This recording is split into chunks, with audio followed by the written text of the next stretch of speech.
Good morning आप सभी को इजी टेक एकेडमी के डिजिटल प्लेटफॉर्म पर आप सभी का स्वागत है। बात करते हैं आज basic science and engineering drawing की। आज सेकंड क्लास है। आज हम पढ़ेंगे चाल एंड वेग पढ़ेंगे, यानी कि स्पीड एंड वेलोसिटी पढ़ेंगे। इससे रिलेटेड एग्जाम में क्वेश्चन पूछे जाते हैं और इनसे पहले हम सदिश के बारे में बात करेंगे और उनके वेक्टरों की बात करेंगे। तो आज का टॉपिक है हमारे पास में चाल एवं वेलोसिटी। ठीक है, तो बात करते हैं सबसे फर्स्ट, यानी कि हम बात करें भौतिक राशियों की, उसके बाद में चाल और वेग पढ़ेंगे हम लोग। भौतिक राशियां कितने प्रकार की होती है आपसे पूछा जाए?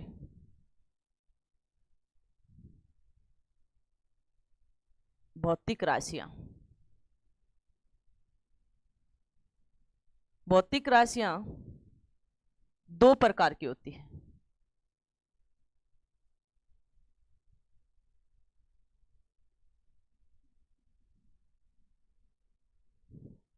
भौतिक राशियां कितनी प्रकार की होती है आपके पास में? दो प्रकार की होती है। यहां से भी क्वेश्चन बनता है आपके पास में।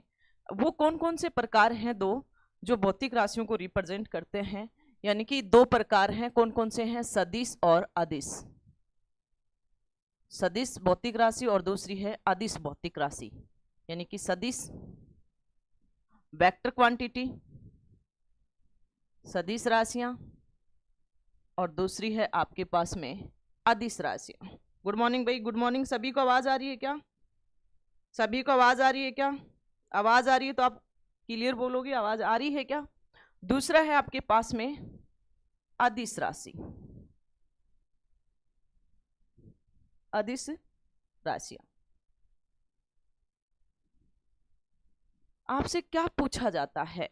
आपसे क्या पूछा जाता है? देखो इन क्वेश्चनों में सदिश होती क्या है और अदिश होती क्या है। सबसे पहले मैं आवाज देख लेती हूँ। आवाज आ रही है क्या सभी को? गुड मॉर्निंग भाई, good morning. Rakesh good morning, Anurag good morning, Shiv Kumar very good very good. आवाज आ रही है? सत्येंद्र कुमार मीणा गुड मॉर्निंग भाई। ओके ओके, बस यही चेक करना था। देखो अब इसको देखो याद करते हुए चलना है। भौतिक राशियां कितनी प्रकार की हुई? दो प्रकार की। हमने टॉपिक डाला कि चाल और वेलोसिटी, लेकिन उससे पहले हम इसके सभी कंसेप्ट क्लियर करेंगे भौतिक राशियों से रिलेटेड। ठीक है, तो भौतिक राशियां कितने प्रकार की हुई? दो प्रकार की, यानी कि स्केलर क्वांटिटी और वेक्टर क्वांटिटी। स्केलर क्वांटिटी अगर मैं बात करूं यहाँ पे आपके पास में, स्केलर क्वांटिटी क्या होती है कि वह भौतिक राशि, देखो सब हमने कल भौतिक की बात की थी, तो वह भौतिक राशि जिसका परिमाण एवं दिशा दोनों का ज्ञान होता हो, दोनों का क्या हो? ज्ञान होता हो, परिमाण का भी ज्ञान होता हो और दिशा का भी ज्ञान होता हो, इस प्रकार की भौतिक राशि क्या कहलाएगी? सदिश भौतिक राशि कहलाएगी। अदिश का मतलब क्या है कि आपके पास में परिमाण तो रहेगा, परिमाण का तो ज्ञान रहेगा, परंतु दिशा का ज्ञान नहीं होगा। परंतु किसका ज्ञान नहीं होगा? दिशा का ज्ञान नहीं होगा। क्या कहलाएगी? अदिश भौतिक राशि कहलाएगी। जैसे आप भूलो नहीं तो एक अदरवाइज में मत लेना, एक बार समझना। ऐसे अंधा, देखो अंधा चल सकता है अंधा, खुद इंसान है, परिमाण है, बट उसको दिशा का ज्ञान नहीं है। जैसे किधर भी जाएगा तो उसको दिशा नहीं दिख रही ना, तो ये क्या है? अदिश है। मैं जस्ट याद रखाने के लिए तुम्हें कह रही हूँ। और स से उल्टा हो जाएगा सदिश, यानी कि उसमें परिमाण और दिशा दोनों का क्या होगा? ज्ञान होगा आपके पास में। अगले अगर हम बात करें, इससे यहां से क्वेश्चन कैसे पूछे जाते हैं? देखो क्वेश्चनों की अगर हम बात करें, यहाँ डेफिनेशन से कभी कोई क्वेश्चन नहीं पूछा जाता। क्वेश्चन आपसे पूछे जाते हैं कि जैसे, जैसे में बहुत क्वेश्चन पूछे जाते हैं। आपसे बोले कि जैसे सदिश में कौन कौन आता है? जैसे सदिश के अंदर कौन कौन आएगा भाई आपके पास में? जैसे विस्थापन है, विस्थापन, वेग, त्वरण, मंदन वगैरह, ये सभी किस में आते हैं? बल, संवेग, आवेग,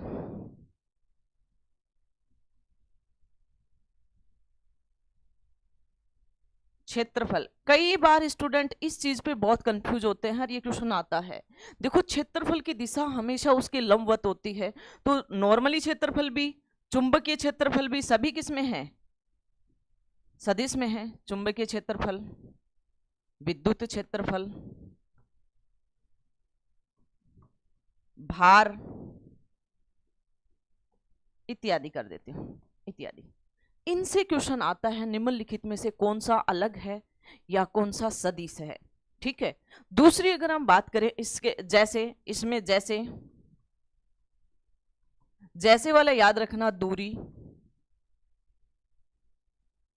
चाल,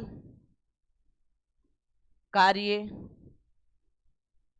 शक्ति, पावर यानी ऊर्जा, एनर्जी, तापमान, टेम्परेचर, दाब, प्रेशर, विद्युत धारा, आयतन,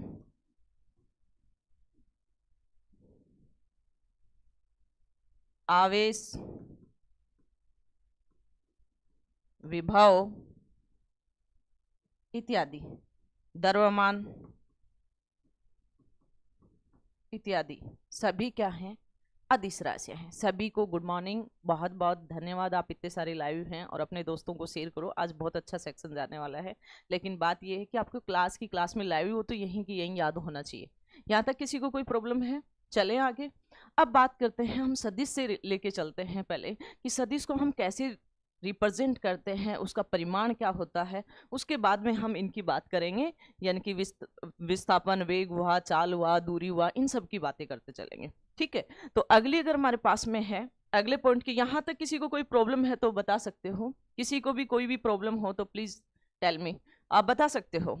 ठीक है। अगले अगर हम बात करें सदिश की बात करते हुए चलेंगे, यानी कि सदिश जो राशियां हैं उसको निरूपण कैसे करते हैं। सदिशों को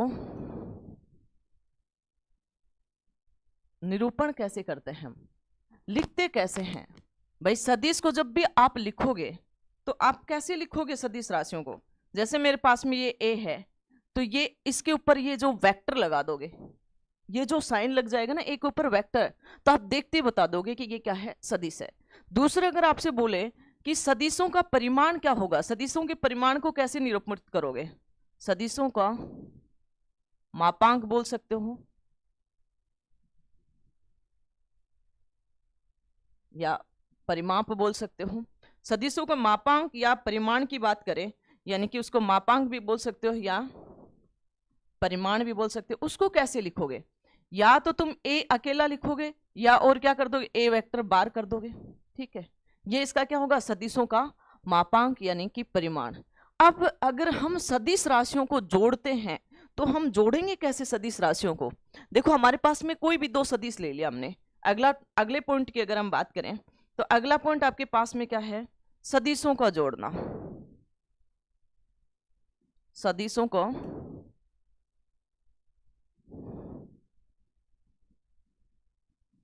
जोड़ना। हम दो विधियों से सदिशों को जोड़ सकते हैं, एक तो त्रिभुज विधि से, एक चतुर्भुज विधि से। ठीक है। एक तो हम त्रिभुज विधि से उन सदिशों को जोड़ सकते हैं, दूसरा हम चतुर्भुज विधि से इन सदिशों को जोड़ सकते हैं। तो फर्स्ट अगर मैं सदिशों को जोड़ने की बात करूं तो त्रिभुज विधि से। ठीक है। अगली अगर मैं बात करूं इसकी तो मैं दोनों को एक साथ ही कर सकती हूं, यानी कि सदिशों को हम दो प्रकार से जोड़ सकते हैं। एक तो आपके पास में त्रिभुज विधि से,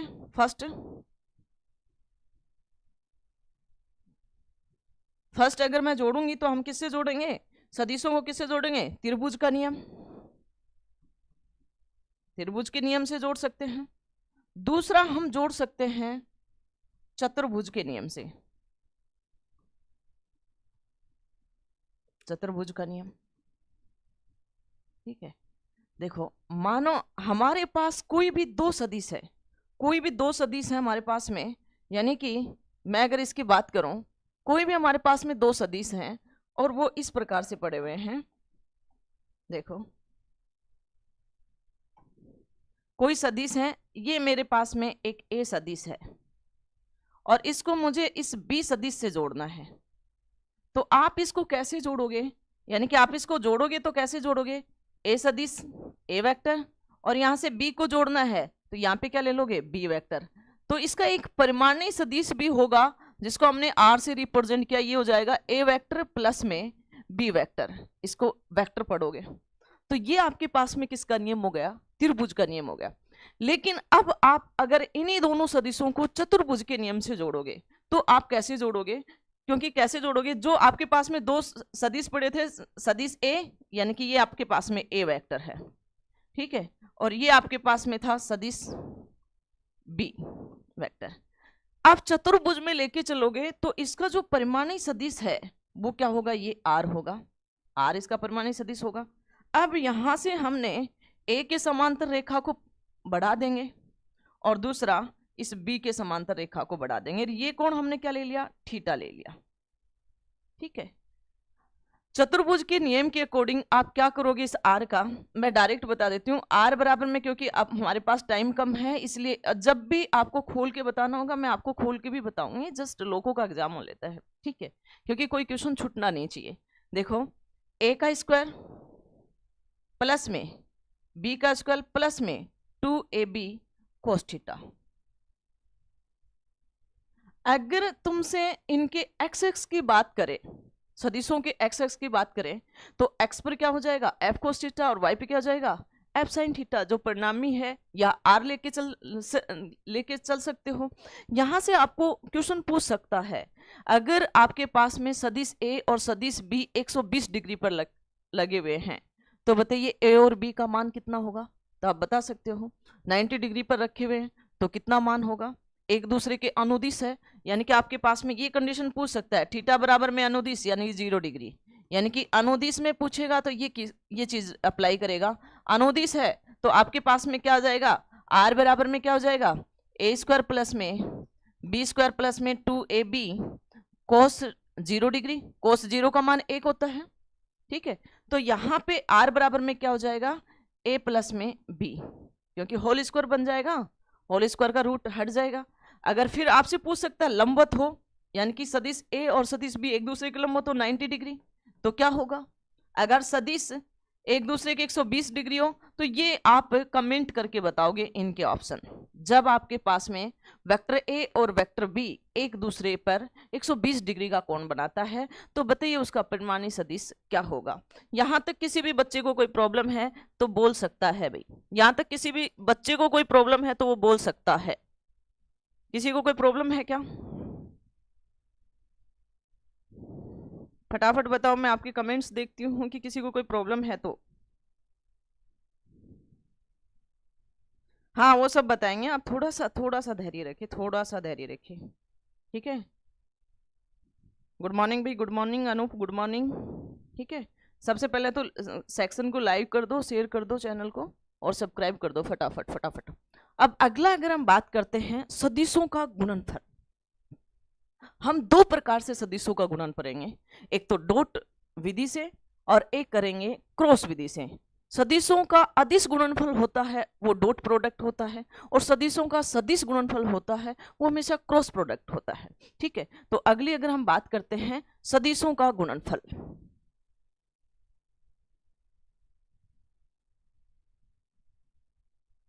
सदिशों का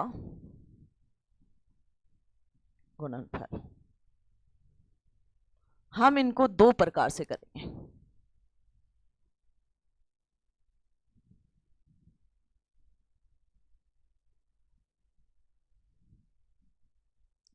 फर्स्ट अगर मैं बात करूं आपसे, फर्स्ट कौन सा हो जाएगा भाई? यानी कि फर्स्ट हो जाएगा सदिशों का अदिश गुणनफल, जिसे डॉट कहते हैं। सदिशों का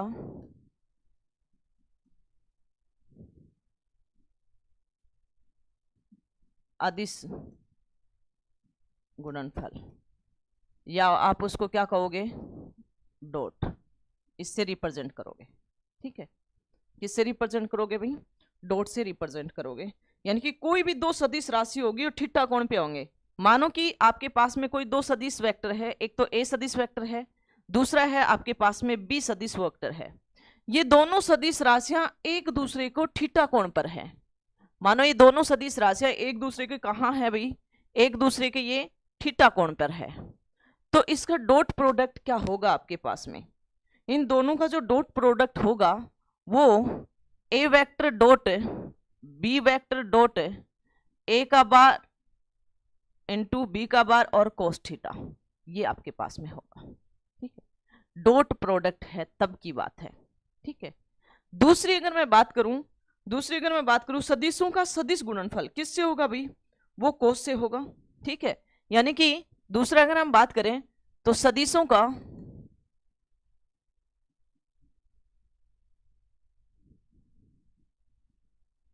सदिश गुणनफल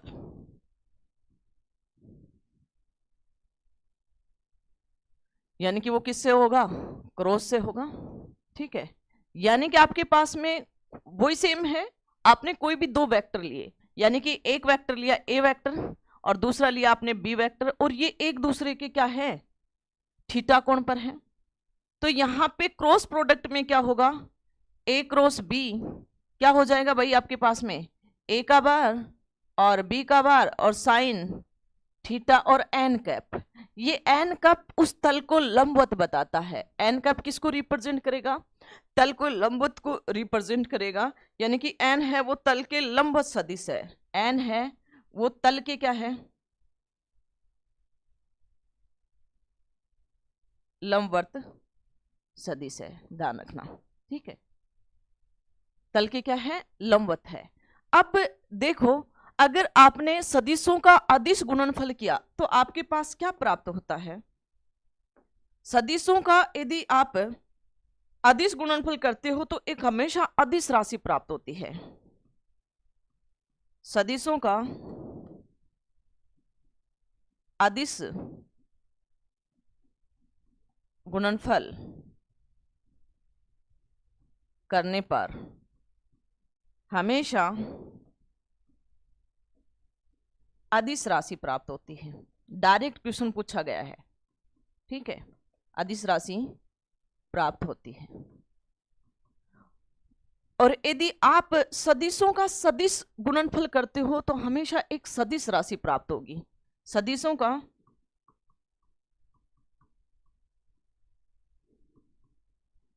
सदिश गुणनफल करने पर हमेशा एक सदिश राशि प्राप्त होती है।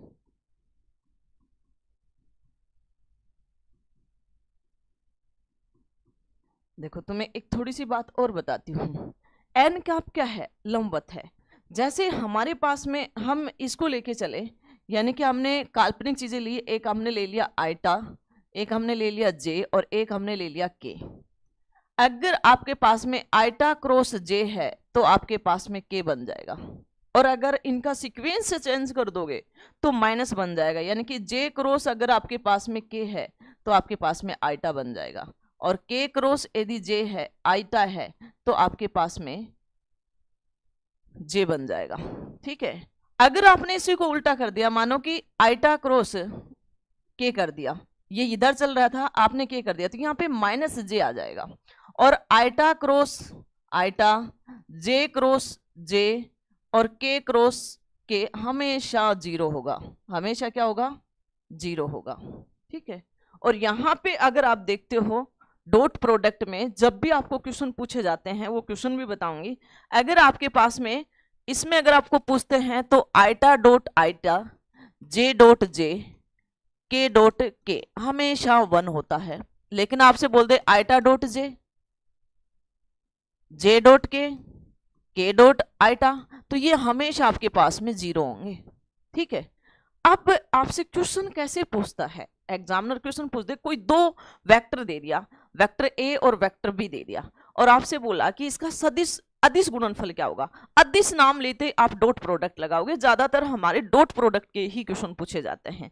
तो देखो, अगले क्वेश्चन के अगर अगला इसके एग्जाम्पल की बात करें, कि बोले कि आपको दो क्वेश्चन दे दिए, आपको बोला कि एग्जाम्पल कि आपके पास में ए है, ए वेक्टर है आपके पास में 3 आइटा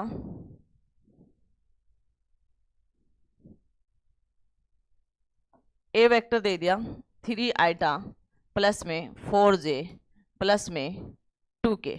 ठीक है, बी वेक्टर दे दिया आपके पास में, एग्जाम्पल लेके बता रही हूं मैं आपको, बी वेक्टर दे दिया आपके पास में 2 आइटा प्लस में 5j प्लस में 2k। ठीक है, बोले कि ये दो वेक्टर हैं और इसका अदिश गुणनफल बताइए। अदिश गुणनफल क्या होगा? ऑप्शन दे देगा आपको। तो इसका अदिश गुणनफल क्या हो जाएगा आपके पास में? A vector and B vector dot में चलेगा। ए एंड ए किस में चलेगा? बी में चलेगा। तो यहां पे जो हमारे पास में ये गुणा था iota plus 3 iota 4j plus में 2k, मैं एक बार पूरा खोल के बताती हूँ आपको। डॉट 2 आइटा प्लस में 5j प्लस में 2k। देखो सबसे पहले तो ये बात है कि आप सभी को पता है कि मैंने अभी बताया था कि जहां पे आइटा डॉट आइटा J dot J K dot के होगा वही 1 होगा। बाकी जगह क्या होगा आपके पास में? आइटा अगर के बन जाए, आइटा जे बन जाए, जे के बन जाए, के जे बन जाए तो हमेशा 0 होगा, चाहे वो कैसी भी पोजीशन में हो। ठीक है, तो आपके पास में 0 होगा। तो सबसे पहले तो अगर आप पूरे को खोल के देखोगे तो एग्जाम की तैयारी कर रहे हो, तो एग्जाम की तैयारी करो तो आप इसको पूरे को खोलोगे तो आपका टाइम खराब होगा ना। तो आप ये काम करो कि इन संख्या को आइटा है वो आइटा से गुणा कर दो और आइटा लगाओ मत। आइटा आइटा से गुणा किया तो 2 और 3 गुणा किया तो कितना है आपके पास में? 6। फिर प्लस में जे जे को गुणा कर दो, 5 और 4 को गुणा किया तो कितना आया? 20। के को गुणा कर दो, ये इसके ये लेने नहीं है, आइटा जे के नहीं लेने हैं। ठीक है, 2 को इस 2 से गुणा करोगे तो 4, आपके पास में क्या आ जाएगा? यानी कि ये 26 हो गया और ये आपके पास में 30 इसका राइट आंसर आ जाएगा। ठीक है, लेकिन आप वैसे खोल के करके देखोगे तो भी आपके पास में यही आंसर आएगा। देखो खोल के करोगे तो आपने क्या किया? 6 आइटा गुणा आइटा प्लस फिर क्या करोगे? 5 गुणा 3 आइटा जे। ठीक है, ऐसे खोल के देखोगे इस पूरे को, यानी कि 2k गुणा में 3j, तो ये आपस में क्या हो जाएंगे? बाकी वाले 0 हो जाएंगे। बाकी वाले क्या हो जाएंगे? 0 हो जाएंगे। क्या किसी को कोई प्रॉब्लम है यहाँ तक? मैं एक बार लाइव देखती हूँ आपको ना, कमेंट देखती हूँ कि किसी को कोई प्रॉब्लम है क्या? किसी को कोई प्रॉब्लम है तो बोल सकता है। वेरी गुड रुपेश, बहुत अच्छा। ओके मैम,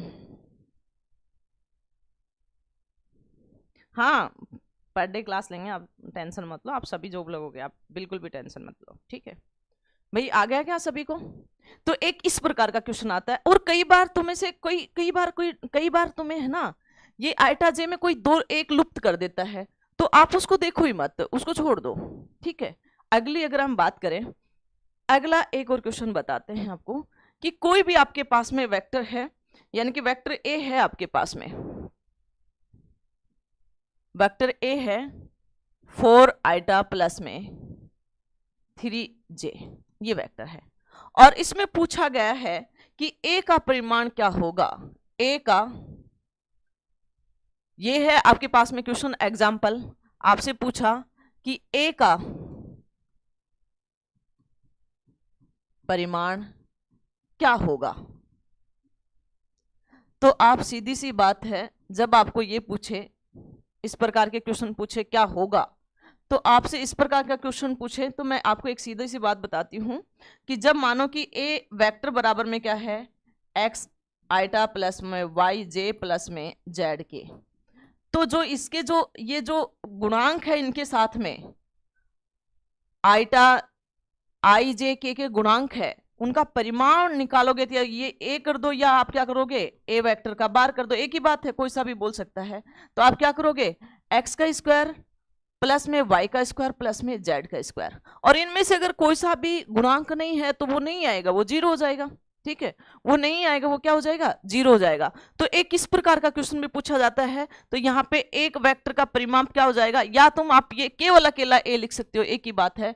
तो आपके पास में क्या होगा? आइटा का गुणांक क्या है? 4 का स्क्वायर, और जे का गुणांक कितना है? 3 का स्क्वायर। ये बहुत बार क्वेश्चन आया हुआ है, यानी कि 16 प्लस में 9 यानी कि रूट 25, और 25 कितना का है? 5 का है। ठीक है, और यहाँ पे भी कोई भी आइटा जे के वगैरह नहीं आएगा। कारण समझ में आया?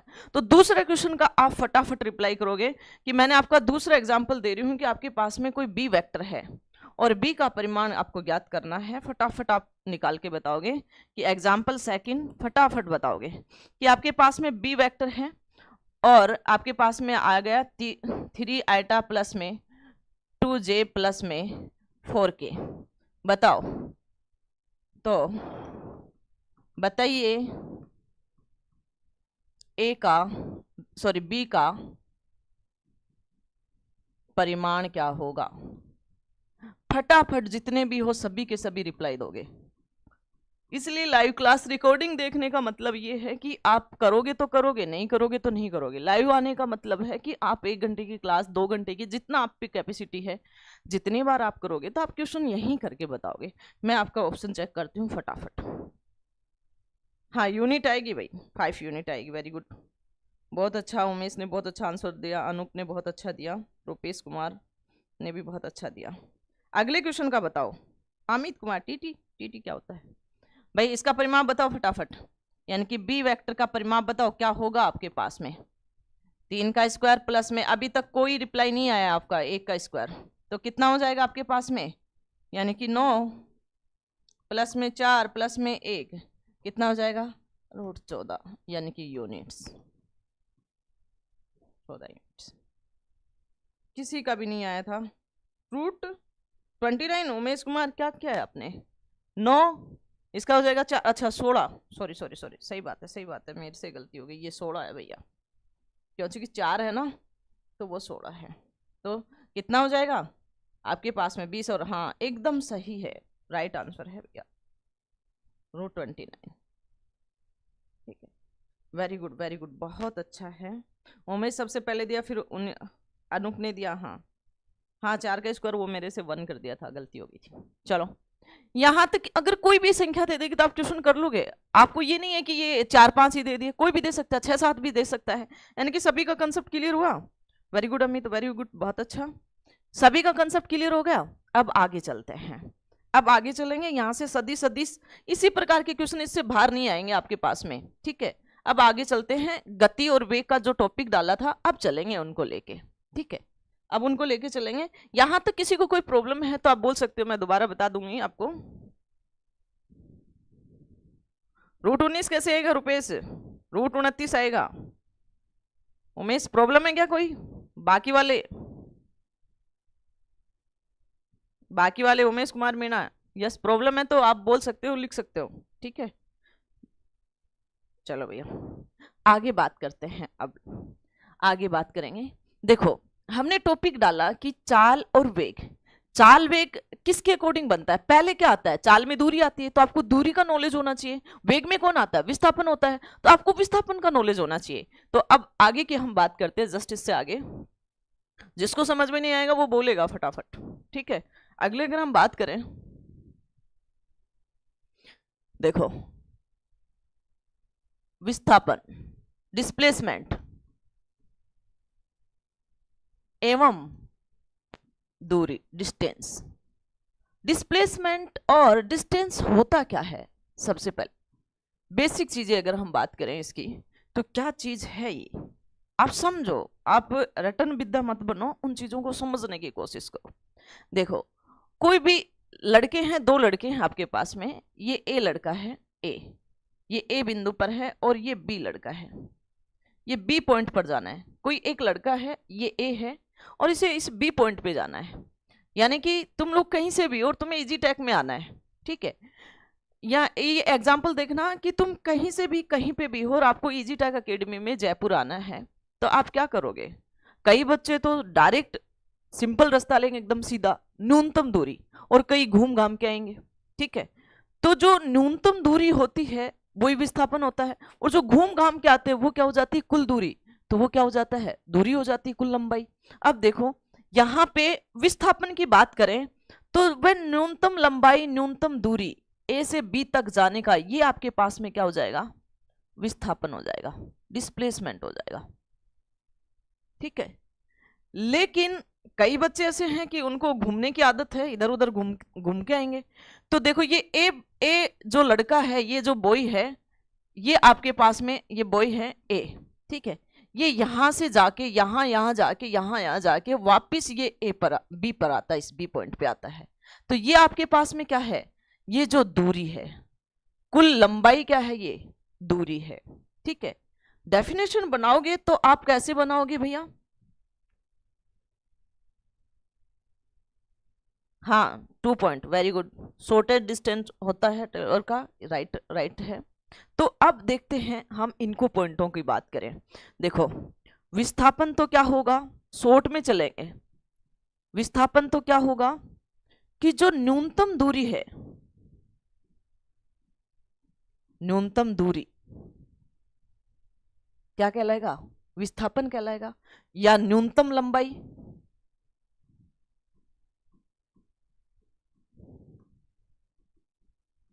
क्या कहलाएगा भैया? विस्थापन कहलाएगा, डिस्प्लेसमेंट कहलाएगा। यहां तक किसी को कोई प्रॉब्लम है क्या? किसी भी बच्चे को कोई प्रॉब्लम है तो वो बोलेगा भैया ना। अगले अगर हम बात करें अब इस विस्थापन की बात करते हैं टोटली। तो देखो अब ये विस्थापन न्यूनतम दूरी है, तो उस इसका ऐसा ही मात्रक क्या होगा? ऐसा ही मात्रक बोल दो, एमकेएस मात्रक बोल दो, तो क्या होगा आपके पास में? मीटर होगा। अगर सीजीएस पद्धति में बोले इसका मात्रक, तो क्या होगा? सेंटीमीटर होगा। अगर आपको एफपीएस पद्धति में इसका मात्रक बोले तो आपके पास में क्या होगा? फुट होगा। यहां तक कोई प्रॉब्लम है? अब यदि आपको मात्रक आ रहा है तो आपको जाहिर सी बात है कि आपको बीमा आ जाएगी। तो इस विस्थापन की जो बीमा है वो बीमा क्या होगी आपके पास में?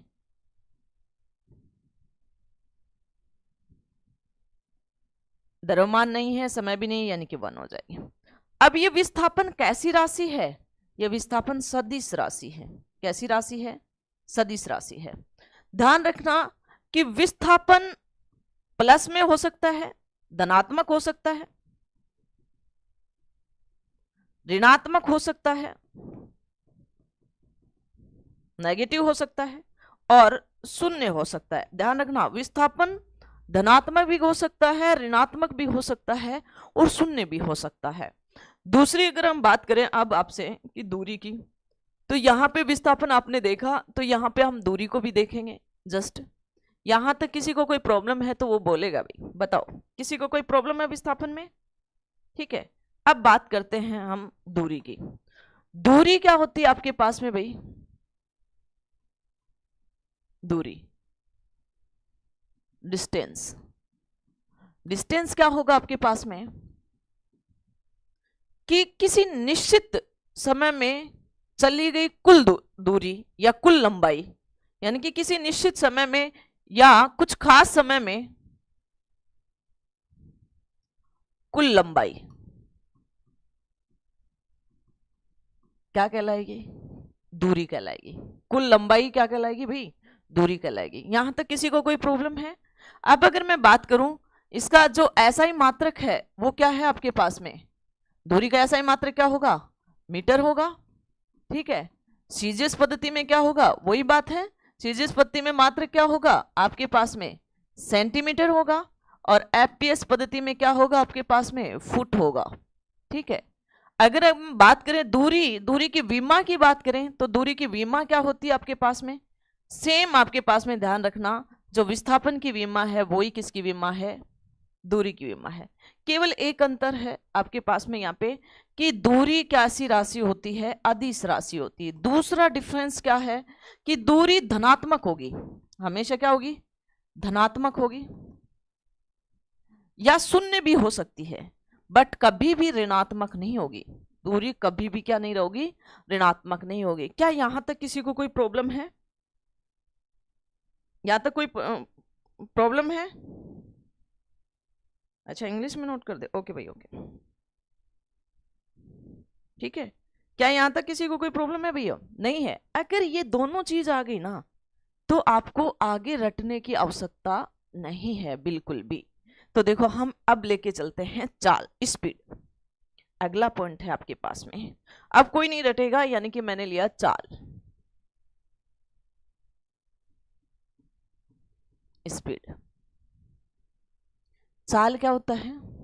जब भी देखो चाल बराबर में क्या होता है? दूरी बटे समय। जब इस प्रकार की चीजें आपको दिखे तो आप उसकी नॉर्मल डेफिनेशन बना सकते हो। यहाँ पे दूरी है, दूरी में परिवर्तन की दर क्या कहलाएगी? चाल कहलाएगी। या एकांक समय में दूरी में परिवर्तन क्या कहलाएगा? चाल कहलाएगा। तुम तो डायरेक्ट बोलो कि दूरी में परिवर्तन का क्या बोलोगे आप भाई?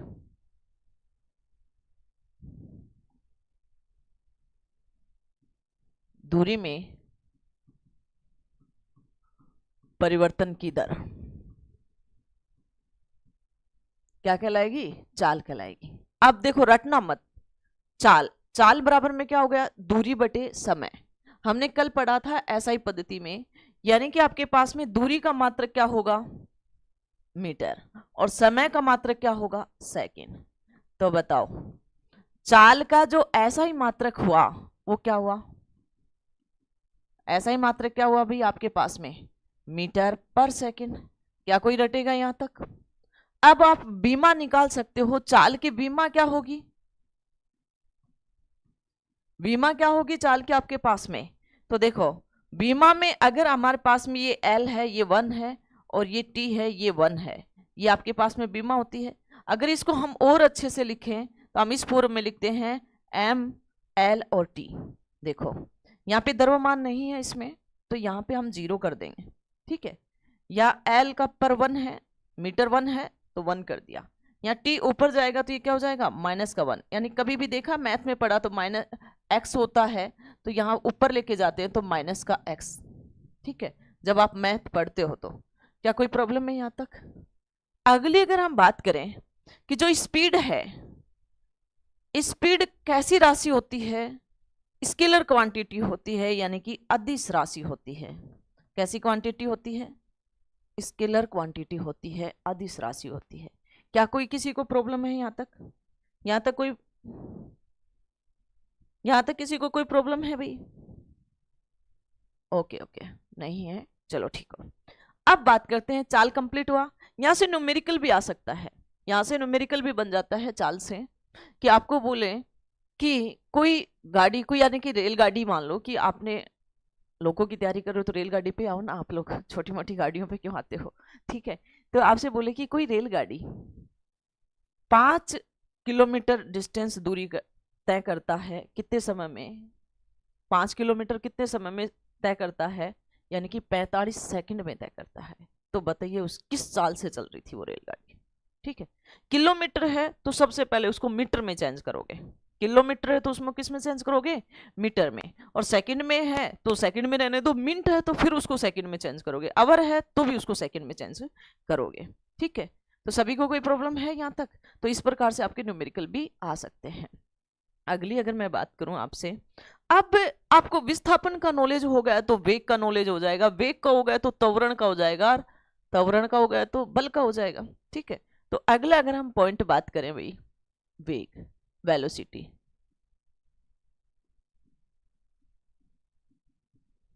वेग होता क्या है? देखो डेफिनेशन आप ऐसे बनाओगे, ऐसे रटोगे नहीं। वेग क्या होता है? विस्थापन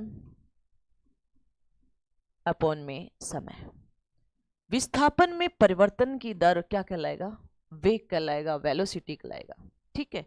यानी कि हम अगर इसकी डेफिनेशन इस फॉर्मूले से करें तो आपके पास में क्या हो जाएगा? विस्थापन में परिवर्तन की दर क्या कहलाता है? वेग कहलाता है। अब आप बताओगे इस वेग का जो मात्रक करोगे, ऐसा ही मात्रक, वो कैसे करोगे? विस्थापन को किस में मापोगे? मीटर में। और समय को किस में? सेकंड में।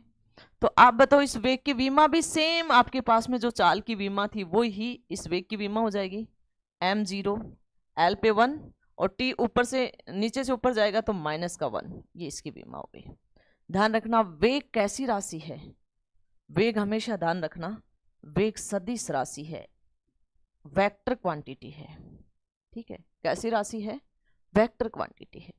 लेकिन जब भी आप अगर वेग से रिलेटेड हम और भी बातें करेंगे, अभी जस्ट बहुत अच्छी अच्छी बातें करेंगे जिससे आप न्यूमेरिकल वगैरह करते हो तो आपको प्रॉब्लम आती है कि मैं प्रारंभिक वेग क्या लूँ और अंतिम वेग क्या लूँ।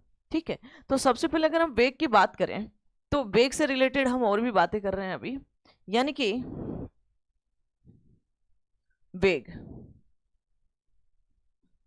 वेग अगर हम रिप्रेजेंट करें तो जो प्रारंभिक वेग है, इनिशियल वेलोसिटी है, प्रारंभिक वेग है, उसको हम किससे रिप्रेजेंट करते हैं?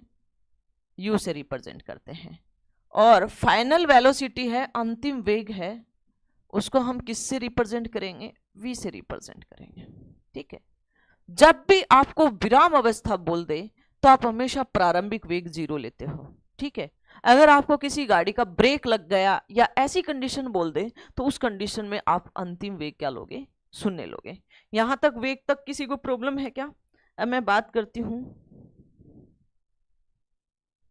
डेली क्लास की 7:15 बजे है भाई। ठीक है, संजीव कुमार बहुत अच्छा। ठीक है, बहुत अच्छा। यहां तक किसी को कोई प्रॉब्लम है तो आप बोल सकते हो। किसी को कोई प्रॉब्लम है तो आगे चलें, अगली बात करेंगे त्वरण की। अगले अगर हम वेग का अगर आपको नॉलेज है तो त्वरण में आपको बिल्कुल भी प्रॉब्लम्स नहीं आएगी। तो अगला पॉइंट है आपके पास में त्वरण। ठीक है, त्वरण क्या होता है? देखो यहां से डेफिनेशन करोगे तो आपके पास में क्या हो जाएगी डेफिनेशन के अकॉर्डिंग कि त्वरण बराबर में क्या होगा? वेग बटे समय, यानी कि वेग में परिवर्तन की दर, वेग में परिवर्तन की दर क्या कहलाएगा? त्वरण कहलाएगा। बेसिकली इस त्वरण को हम ए से रिप्रेजेंट करते हैं, स्मॉल ए से। ठीक है, तो यहां पे अगर मैं बात करूं, अगर वेग में परिवर्तन की दर है तो वेग में परिवर्तन की दर, यहां से एक बार पहले मैं मात्रक बना लेती हूं। वेग का मात्रक क्या था भाई? इस त्वरण के अगर मैं ऐसा ही मात्रक की बात करूं, ऐसा ही मात्रक की बात करूं तो आपके पास में क्या होगा? वेग को किससे मापा था? मीटर पर सेकंड से, और समय है तो यहाँ सेकंड है। तो यहाँ पे इसको सोल्व करोगे तो देखो सेकंड नीचे जाएगा तो मीटर पर सेकंड स्क्वायर हो गया आपके पास में। अगर आपके पास में ऐसा ही मात्रक आ गया तो वीमा आपको आराम से आ जाएगी। तो इसका वीमा कैसे निकालोगे? यानी कि त्वरण की वीमा क्या होगी आपके पास में? वीमा क्या हो जाएगी? यानी कि mLT, यानी कि द्रव्यमान है नहीं 0 1 मीटर 1 है, सेकंड ऊपर जाएगा -2, ये त्वरण की वीमा है। त्वरण कैसी राशि है? त्वरण सदिश राशि है, वेक्टर क्वांटिटी है। यहां तक किसी भी बच्चे को कोई प्रॉब्लम है तो आप बोल सकते हो, आप बताओगे किसी भी बच्चे को प्रॉब्लम है क्या? अब यहां पे देखो, हमने आपसे बोला कि वेग में परिवर्तन की दर, भाई कोई ए पॉइंट था और यहाँ पे बी है, तो इस ए का जो प्रारंभिक वेग है वो u है और अंतिम वेग क्या है? v है b पर। तो इसमें जो समय लगा वो क्या लगा? t लगा।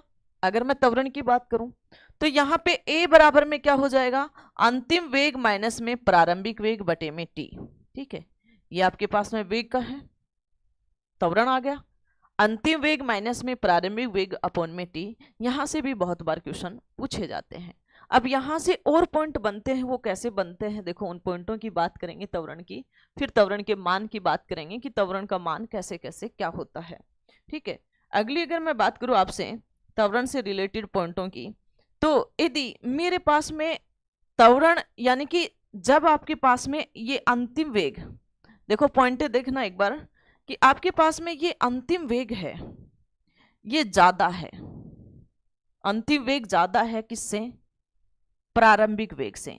तो भाई जो ये त्वरण आया ये आपके पास में पॉजिटिव आएगा, त्वरण आया ये धनात्मक आएगा। तो इस त्वरण को हम स्मॉल ए से रिप्रेजेंट करते हैं, नॉर्मल त्वरण है।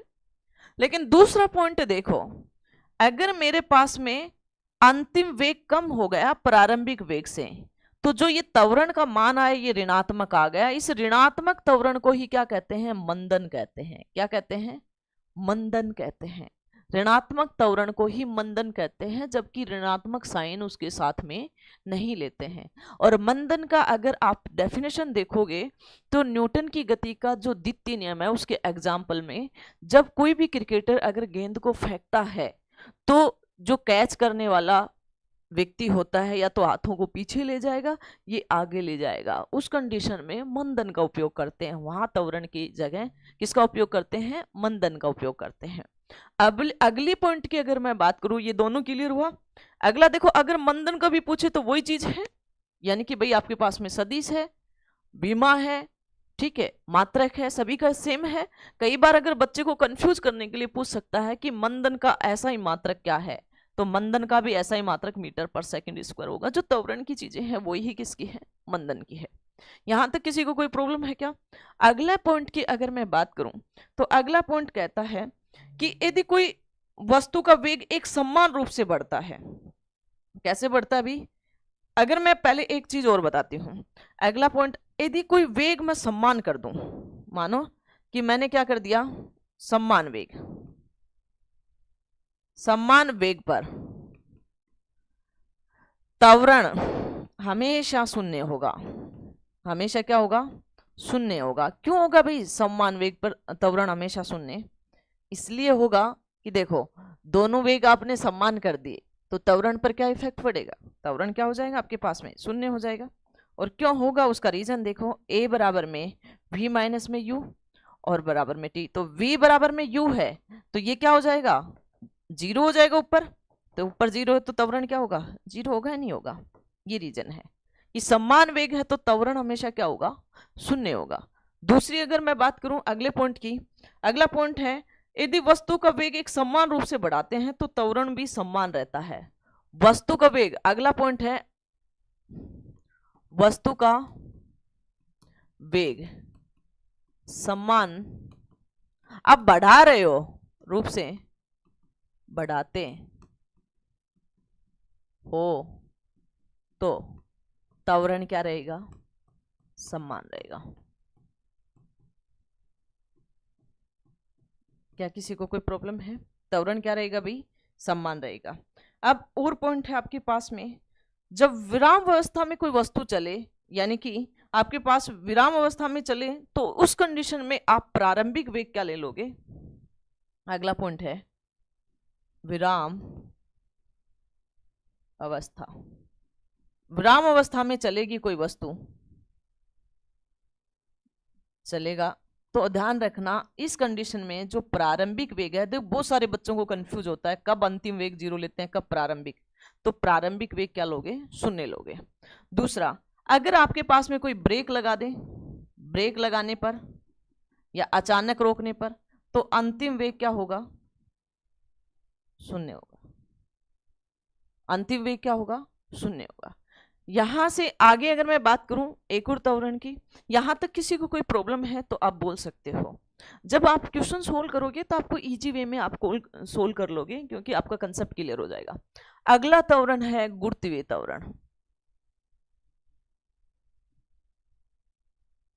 जो गुरुत्वीय बल में जो त्वरण लगता है वो गुरुत्वीय त्वरण है, और इसको हम स्मॉल g से रिप्रेजेंट करते हैं। और इस स्मॉल g का मान कितना होता है? यानी कि अगर मैं एक्चुअली में बोलूं तो स्मॉल g का मान 9.81 कुछ आगे तक चलता रहता है, लेकिन हम दो ही संख्या में ले लेते हैं, 9.8 यानी कि मीटर पर सेकेंड स्क्वायर। इस त्वरण की भी अगर मैं बात करूं जी से रिप्रेजेंट किया, तो इसकी विमा मात्रक क्या हो जाएगा? मीटर पर सेकेंड स्क्वायर, ऐसा ही मात्रक, ठीक है, ये आपसे कई बार पूछ लेते हैं। और अगर मैं इसकी विमा की बात करूं तो ये विमा भी क्या हो जाएगी आपके पास में? m0L1T-2, ठीक है। अगली अगर मैं बात करूं, इसको अप्रोक्सीमेटली हम कितना लेके चलते हैं? 10 मीटर पर सेकेंड स्क्वायर लेके चलते हैं, ठीक है। ये था आपके पास में गुरुत्वीय त्वरण। यहाँ तक आपको किसी को कोई प्रॉब्लम है? त्वरण कंप्लीट हुआ, ठीक है। यहाँ तक कोई प्रॉब्लम है तो मैं आपके एक बार कमेंट देखती हूँ, उसके बाद में हम बल लेके चलते हैं कि आप रटो नहीं किसी चीज को। तो फटाफट बताओ, किसी को कोई प्रॉब्लम है तो बताओ।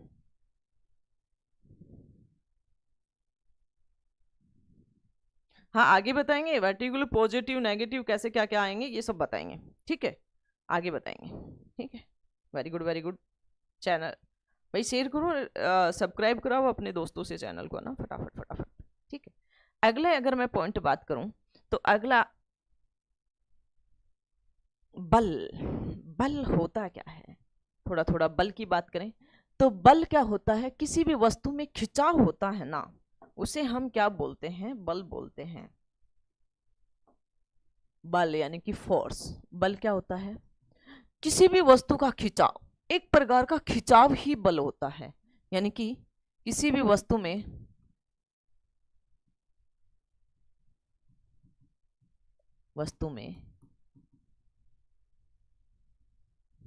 खिंचाव बल कहलाता है। किसी को कोई प्रॉब्लम है, इस बल को हम किससे रिप्रेजेंट करते हैं, एफ से प्रदर्शित करते हैं। ठीक है, यानी कि अगर मैं बात करूं यहां बल की, यानी कि बल बराबर में आपके पास में क्या होता है, द्रव्यमान गुणा त्वरण। यहां तक किसी को कोई प्रॉब्लम है भाई? बल एफ बराबर में क्या हो जाएगा, एम ए। अब बात करें मात्रकों की, यानी कि बल के मात्रक की बात करें तो बल का मात्रक क्या होगा आपके पास में, देखो बल का मात्रक, मात्रक की बात करें तो द्रव्यमान को किस में मापते हो, केजी में, और त्वरण को किस में मापोगे, मीटर पर सेकंड स्क्वायर में। ठीक है, और इसी को आप क्या कहोगे, न्यूटन कहोगे। तो बल का ऐसा ही मात्रक क्या होता है, न्यूटन होता है। क्या होता है, न्यूटन होता है। कोई रटेगा क्या इस चीज को? अगली अगर मैं बात करूं बल की विमा की बात करें, आगे अगर हम बात करें बल की विमा की, तो बल की विमा आप निकाल लोगे यहां से, विमा क्या हो जाएगी बल की, एम एल और टी। देखो इस मात्रक में देखो केजी है 1, मीटर है 1, और समय है -2, नीचे है तो ऊपर चला जाएगा -2। बल कैसी राशि है, बल सदिश राशि है। ठीक है, अगले एक चीज, छोटी सी चीज और बताती हूं कि बल का सीजिस पद्धति में मात्रक क्या होता है, डाइन होता है। ठीक है, यानी कि बल का सीजिस पद्धति में मात्रक क्या होगा भाई, सीजीएस पद्धति में बल का मात्रक, ये सीधे सीधे क्वेश्चन पूछे जाते हैं, क्या होता है, डाइन होता है। अब आपसे पूछे कि 1 न्यूटन बराबर में कितने डाइन होते हैं, तो आपसे पूछे कि 1 न्यूटन बराबर में कितने डाइन होंगे, डाइन से पूछे, तो आप न्यूटन बराबर में क्या होता है कि 1 kg मीटर पर सेकंड स्क्वायर। आपको पता है सीजीएस में बदलना है, ये तो किस में है, एसआई में है, या इसको बोल सकते हो एमकेएस में है, बल का मात्रक न्यूटन। तो ठीक है, लेकिन आपको डाइन में बदलना है तो कई बच्चे से रटते हैं, रटो मत, सब चीजें बनती है। तो यहाँ पे अगर मैं डाइन में जाऊंगी सीजीएस में, तो इस किलोग्राम को ग्राम में बदलेंगे तो कितना हो जाएगा, 1000 ग्राम।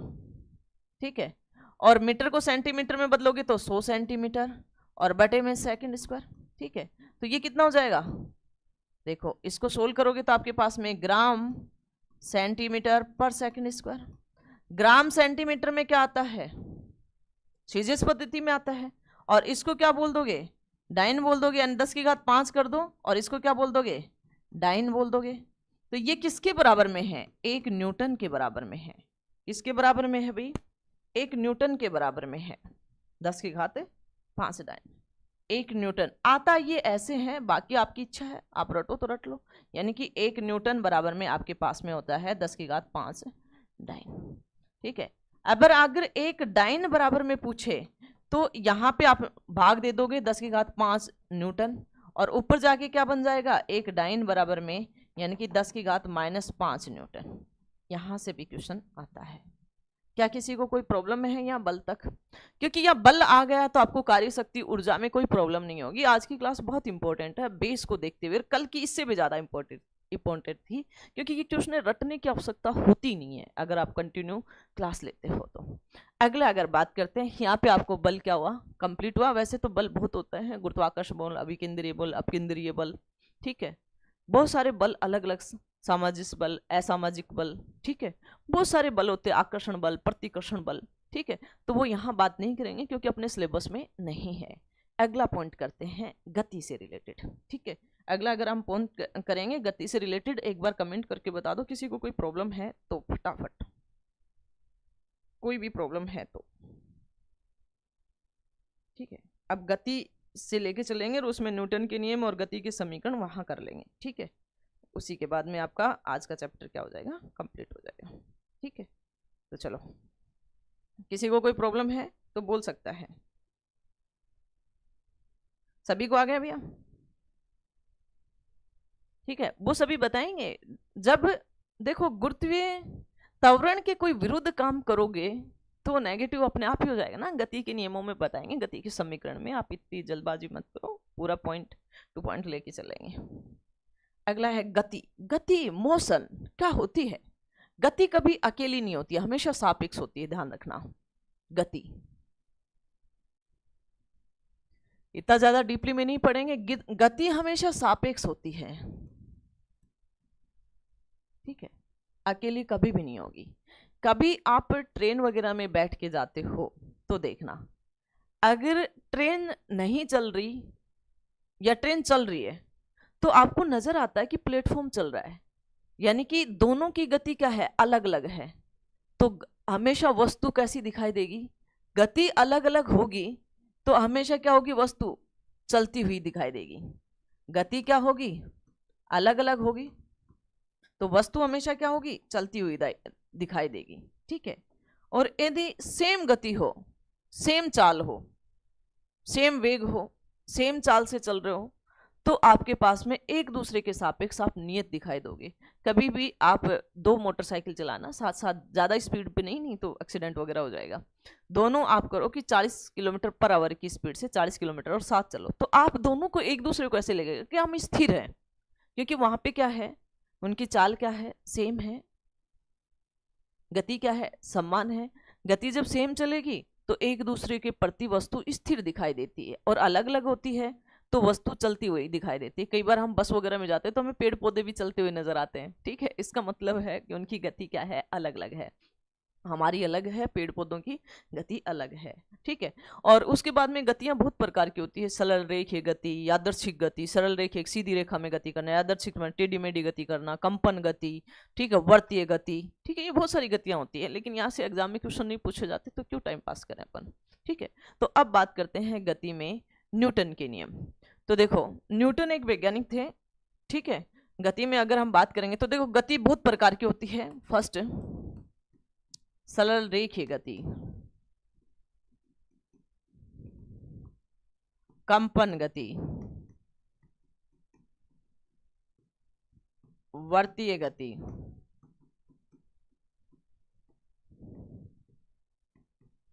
कोणीय गति, बहुत सारी गतियां होती है। ठीक है, यादृच्छिक गति, ठीक है, बहुत सारी गति होती है। ठीक है, घूर्णन गति। ठीक है, तो अब हम बात करते हैं न्यूटन की। देखो, न्यूटन एक वैज्ञानिक था। ठीक है, इन्होंने सन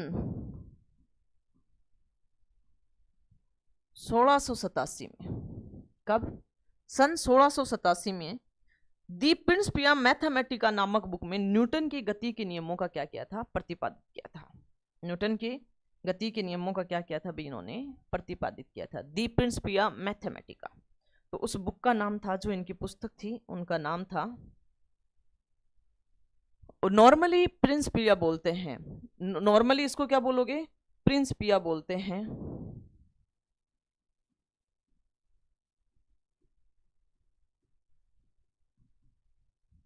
प्रिंसिपियो, नॉर्मली इसको क्या बोलोगे, प्रिंसिपियो, प्रिंसिपियो नहीं, प्रिंसिपिया। जो बुकों जिसमें गति के नियमों को प्रतिपादित किया था वो थी प्रिंसिपिया,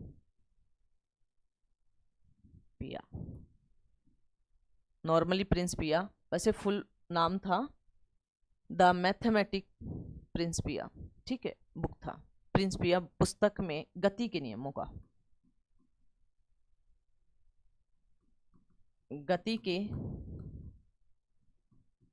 नियमों को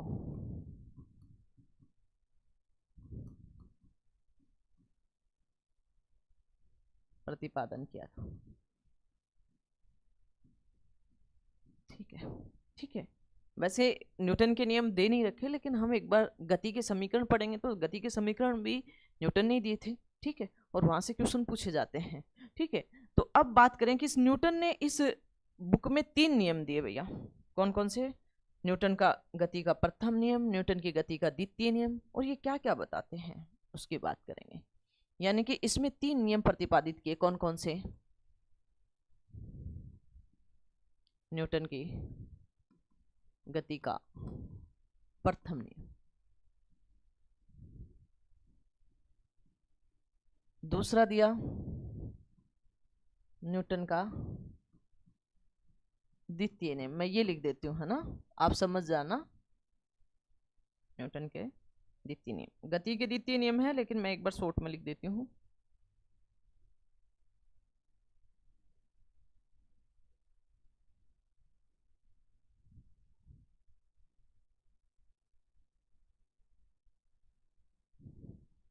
यानी कि वो चला गया। न्यूटन सन 1687 में दी प्रिंसिपिया मैथमेटिका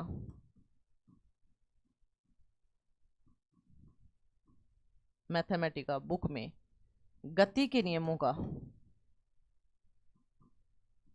ये क्या थी? पुस्तक थी, न्यूटन की थी। गति के नियमों का क्या क्या था? प्रतिपादन क्या था?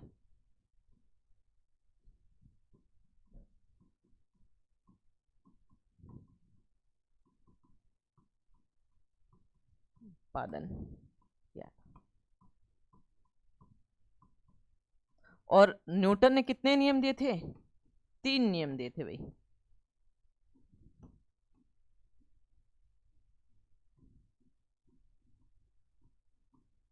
अगली अगर हम बात करें न्यूटन के गति के नियम, न्यूटन के गति के नियम बात करें तो उन्होंने 3 नियम दिए। वो कौन कौन से दिए? न्यूटन की गति का पहला नियम, द्वितीय नियम, तृतीय नियम। न्यूटन के गति का नियम, कौन कौन से नियम दिए इन्होंने? 3 नियम दिए। कौन कौन सा भाई? प्रथम नियम,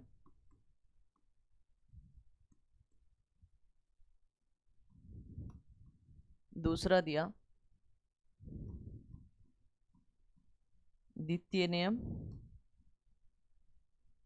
तीसरा दिया तृतीय नियम।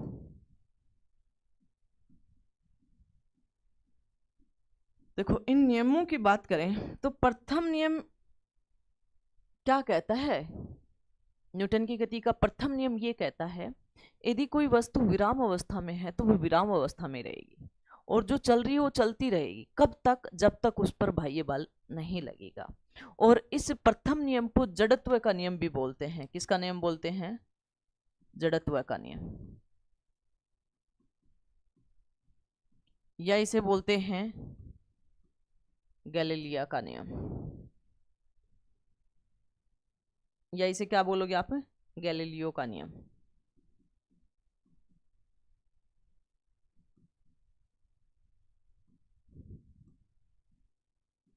ठीक है, ये नियम क्या क्या कहता है आपके पास में? ये नियम कहता है कि जब कोई वस्तु स्थिर है तो स्थिर रहेगी, और जो वस्तु चलती है तो वो चलती रहेगी जब तक उस पर कोई बाह्य बल नहीं लगेगा। जैसे एग्जाम्पल, जैसे आप अगर पेड़ पौधों को हिलाते हो, हिलाने पर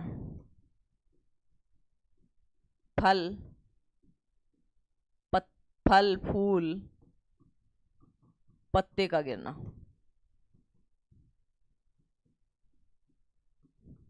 दूसरा, जब कोई गाड़ी चल रही है और आप अचानक ब्रेक लगाते हो, ठीक है, चलती हुई गाड़ी में सवारी कैसे झुकता है? आगे की तरफ, और रुकी हुई गाड़ी को एक बार चलाओगे तो वो पीछे की ओर सवारी झुकता है। ये सब किसके नियम है? प्रथम नियम है। या कि किसी भी, अगर आप किसी भी कपड़े वगैरह को सुखाते हो तो आप झड़काओगे तो उसके कण क्या होंगे? बाहर निकलेंगे, ठीक है। धूल के कण को झड़काना, अलग होना, ठीक है। कपड़ों को सुखाते तो पानी की बूंद का अलग होना। ये किसके नियम है? प्रथम नियम के एग्जाम्पल है और यहाँ से क्वेश्चन आते भी हैं। तो अगले अगर हम बात करें कि रुकी हुई गाड़ी अचानक चलने पर यात्री पीछे की ओर झुकते हैं।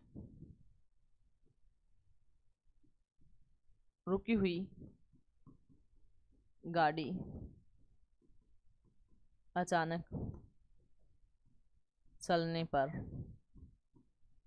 यात्री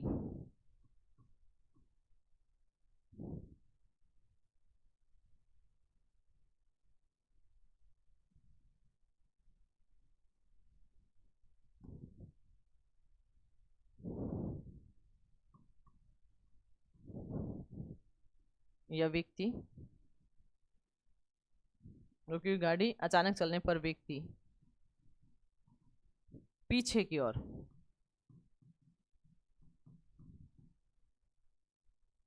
झुकता है। ठीक है। दूसरी अगर हम बात करें तो चलती बस में अगर अचानक आप ब्रेक लगाओगे तो यात्री आगे की तरफ झुकता है। चलती बस हुई, कार हुई, कोई भी साधन हुआ, चलती हुई बस में अचानक ब्रेक लगाने पर व्यक्ति आगे की ओर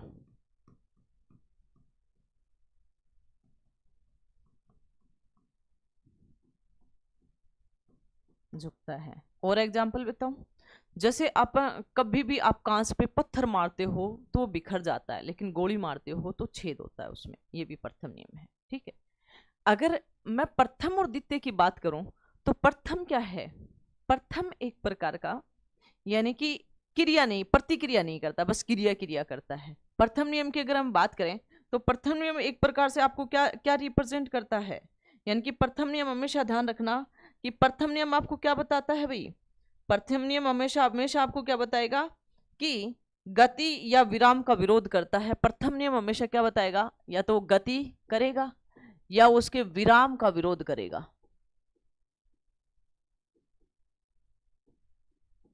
ये प्रथम नियम बताता है। ठीक है। द्वितीय नियम क्या कहता है? सेकंड नियम क्या कहता है? न्यूटन का द्वितीय नियम क्या कहता है कि जब किसी वस्तु पर आरोपित बल उसके संवेग में परिवर्तन के क्या होता है? समानुपाती होता है। जो बल होता है वो संवेग में परिवर्तन के क्या होगा? संवेग में परिवर्तन के क्या होता है? समानुपाती। जो बल होता है वो इसके संवेग में परिवर्तन के क्या होता है? समानुपाती। ये कौन सा नियम कहलाता है? द्वितीय नियम। और द्वितीय नियम बल को परिभाषित करता है F बराबर में ma। द्वितीय नियम किसको परिभाषित करेगा? बल को। ये पिछली बार लोको पायलट में आया था। परिभाषित करता है कि न्यूटन का कौन सा नियम जो बल को परिभाषित करता है, कौन सा है? द्वितीय नियम है। हमेशा ध्यान रखना कि द्वितीय नियम में हमेशा क्या लगता है भाई? चोट लगता है। द्वितीय नियम में भाई एक बार थ्योरी करवा देते हैं, उसके बाद में हम यही करवाएंगे। ठीक है। थ्योरी करवाने के बाद में आपके पास में जो आए हुए पेपर हैं उनकी बात करेंगे। चोट का लगना, चोट का कम ज्यादा होना, यानी कि द्वितीय नियम किसको रिप्रेजेंट करेगा? चोट लगना या हार्दिक होना। जैसे आपने कभी देखा होगा कि यदि आप परस्पर गिरते हो, मतलब अगर हमारी फर्श है उस पर गिरोगे तो चोट ज्यादा लगेगी कंपैरिजन गद्दा से। ठीक है। द्वितीय नियम के एग्जाम्पल कौन कौन से हैं?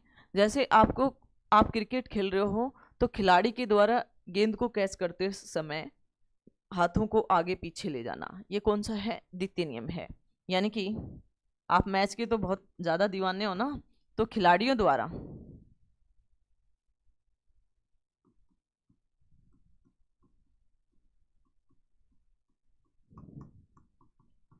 गेंद को पकड़ते समय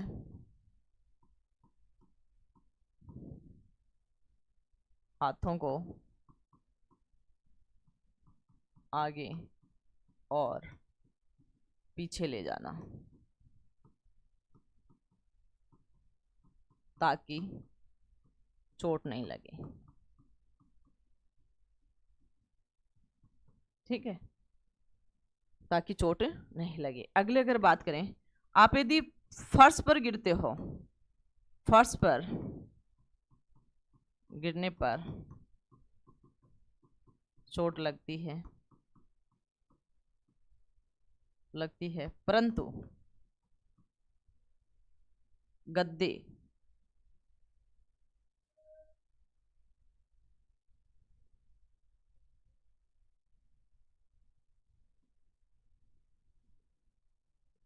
पर चोट कम लगती है, गद्दे पर चोट नहीं लगती।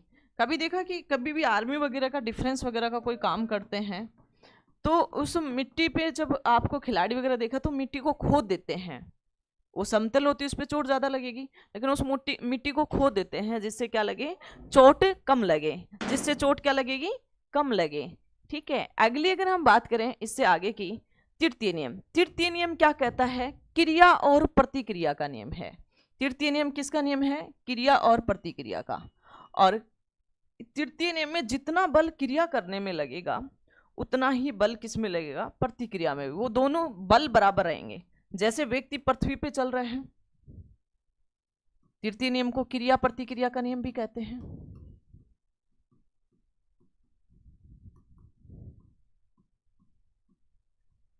तृतीय नियम ये कहता है, देखो अगर हमने किसी बच्चे के ऐसे खींच के मारी और वो उसी वेग से उसी फोर्स से वापस मार दे तो कौन सा नियम है, तृतीय नियम है। और केवल खा के चला जाए तो वो प्रथम नियम है। समझ में आई ये बातें, इसको अदर वे में मत लेना, लेकिन ऐसे नहीं पढ़ाना चाहिए। ठीक है, क्रिया प्रतिक्रिया का नियम क्या कहता है अभी, जितने बल लगा के आपने क्रिया की उतना ही बल लगा के वापिस प्रतिक्रिया होगी। जैसे हम धरती पे चल रहे हैं, यानी कि व्यक्ति का पृथ्वी पर चलना, व्यक्ति का धरती पर चलना क्रिया प्रतिक्रिया का नियम है। दूसरे नियम के अगर दूसरे पॉइंट की अगर बात करें, बंदूक से गोली दागना, गोली का दागना, जब गोली दागोगे तो आगे जितनी गोली जाएगी वो कंधे के उतना ही क्या लगेगा, पीछे फोर्स लगता है। ठीक है, अगला अगर मैं बात करूं, रॉकेट को उड़ाना, ठीक है, बहुत सारे इत्यादि आप समझ जाओगे क्रिया प्रतिक्रिया के नियम अगर आपको आ गए तो। ठीक है, ये थे अपने पास में न्यूटन के नियम। अब बात करते हैं गति के समीकरण की। ठीक है, अब बात करेंगे हम गति के समीकरण की। लास्ट पॉइंट है गति के समीकरण।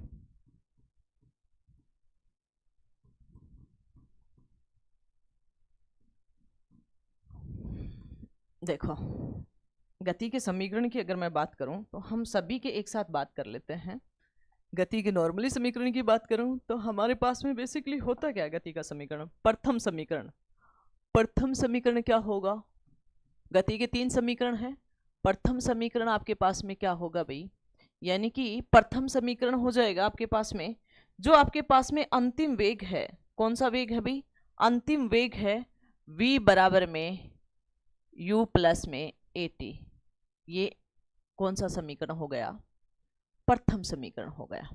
ठीक है, दूसरा है द्वितीय समीकरण।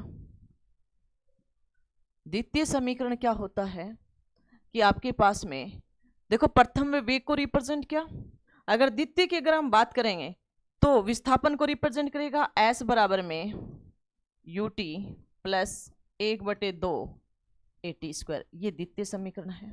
ठीक है, अगर मैं तीसरे की बात करूं, गति का तृतीय समीकरण, तीसरे समीकरण की अगर मैं बात करूं तो आपके पास में क्या होता है, v स्क्वायर बराबर में u स्क्वायर प्लस में 2as। ये आपके पास गति का तीसरा समीकरण है। अगली अगर मैं बात करूं nवें सेकंड की बात करूं समीकरण में, इससे भी बहुत बार क्वेश्चन आता है आपके पास में। अगर nवें सेकंड की बात करूं गति के समीकरण की, किसकी बात करूं, nवें सेकंड में, तो nवें सेकंड में गति के समीकरण। ठीक है, तो nवें सेकंड में क्या हो जाएगा, या n दूरी में गति के समीकरण। ठीक है, तो यहाँ पे Sn बराबर में क्या हो जाएगा आपके पास में, u प्रारंभिक वेग u प्रारंभिक वेग प्लस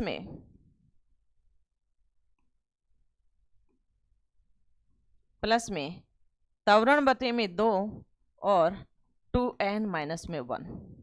ठीक है, हम 3 समीकरण होते हैं, लेकिन ये चौथे से भी आपको बहुत बार क्वेश्चन पूछे जाते हैं।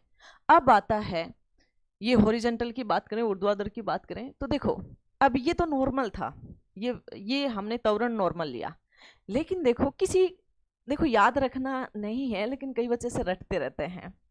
अब बात बताओ, आप किसी के विरुद्ध काम करोगे तब वो आपसे नेगेटिव हो जाएगा, नहीं हो जाएगा? अभी बताओ, गुरुत्वीय त्वरण है, वो गुरुत्वीय त्वरण क्या करता है, किसी वस्तु को अपनी ओर खींचता है, लेकिन हम अगर किसी वस्तु को ऊपर फेंकें तो गुरुत्वीय त्वरण के विरुद्ध काम किया ना भाई। किसी वस्तु को हमने ऊपर फेंका तो गुरुत्वीय त्वरण के विरुद्ध काम किया ना, तो वो क्या हो जाएगा, ऋणात्मक हो जाएगा। जब किसी भी वस्तु को हम ऊपर की ओर फेंकते हैं, नीचे से कहां फेंका, ऊपर की ओर, किसी भी वस्तु को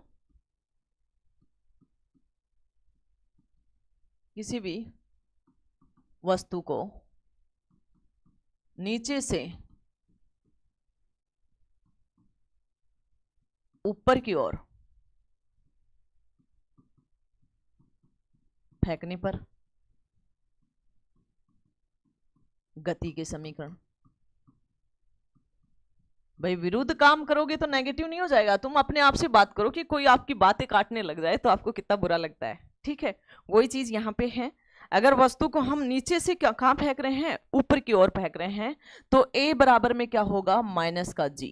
तो जहां जहां a था वहां पे माइनस का g रख दो, वही ही गति के समीकरण बन जाएंगे। तो देखो क्या हुआ, फर्स्ट में रखा तो v बराबर में u माइनस का gt, ये फर्स्ट बन गया। ठीक है, दूसरी अगर मैं बात करूं, दूसरे में रखा s बराबर में ut माइनस का 1/2 GT², ये दूसरा बन गया। तीसरे की अगर मैं बात करूं तो v² u² माइनस का 2GS, ये तीसरा समीकरण बन गया। और nवें की बात करें तो SN u माइनस का g/2 2n माइनस में 1। ठीक है, अब बात करते हैं कि हम किसी वस्तु को नीचे से ऊपर की ओर फेंक रहे थे, अब उस वस्तु को ऊपर से नीचे की ओर फेंकें, यानी कि हम अगली अगर बात करें कि उस वस्तु को ऊपर से नीचे की ओर